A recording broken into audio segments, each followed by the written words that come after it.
Serikat Buruh gugat yayasan dan manajemen Rumah Sakit Sumber Hidup.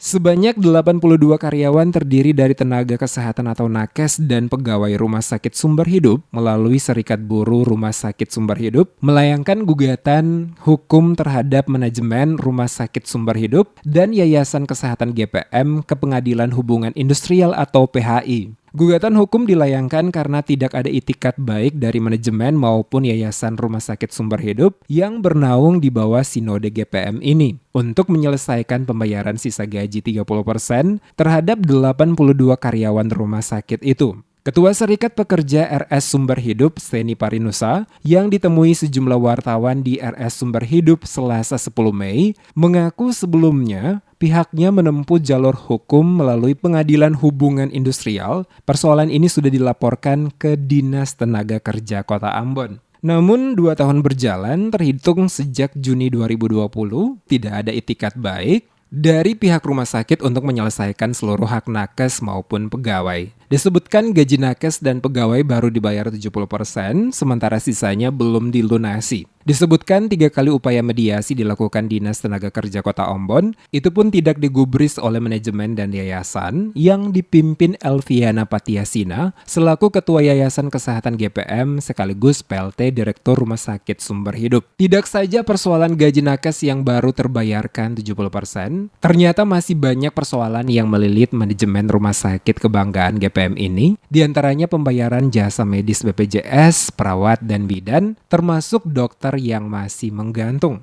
Manajemen rumah sakit juga tidak memberikan status yang jelas terhadap 80-an karyawan tersebut. Gaji yang hampir 2 tahun ini 70% yang seng kunjung selesai itu juga masih nanti akan dibawa ke ranah hukum. Karena berdasarkan anjuran dari Dinas Tenaga Kerja Kota Ambon maupun Kementerian Tenaga Kerja.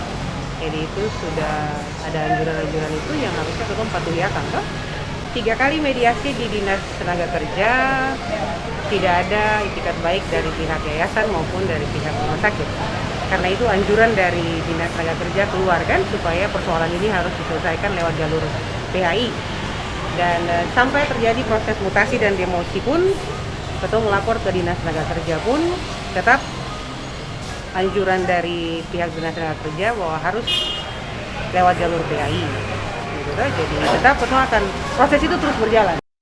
Diberitakan sebelumnya terkait persoalan ini, Kepala Dinas Tenaga Kerja Kota Ambon, Stephen Pati, menyarankan para pegawai dan tenaga kesehatan yang bekerja di Rumah Sakit Sumber Hidup membawa persoalan tersebut ke Pengadilan Hubungan Industrial untuk mendapatkan kepastian hukum. 3 kali upaya mediasi oleh Dinas Tenaga Kerja Ambon untuk menyelesaikan permasalahan antara pegawai dan tenaga kesehatan dengan pihak Rumah Sakit Sumber Hidup. Diketahui permasalahan yang terjadi di Rumah Sakit Sumber Hidup itu mencuat dikarenakan pihak rumah sakit tidak memberikan hak-hak pekerja di tahun 2020, sehingga para pegawai dan nakes tanggal 24 dan 28 Desember 2020 lalu sempat melakukan aksi mogok di depan rumah sakit. Bahkan melalui Serikat Buruh, permasalahan tersebut dilaporkan ke Disnaker dan diundang sebanyak 3 kali. Namun pihak rumah sakit tidak memiliki itikat baik untuk datang memenuhi panggilan guna melakukan mediasi dengan pegawainya. Sebelumnya, Desember tahun lalu, MPH Sinode GPM dalam rapat bersama dengan Yayasan Kesehatan GPM dan pegawai organisasi Rumah Sakit Sumber Hidup, MPH Sinode telah menegaskan jika penyelesaian hak-hak tenaga kerja akan dilakukan setelah MPP, namun hingga kini tak kunjung tuntas.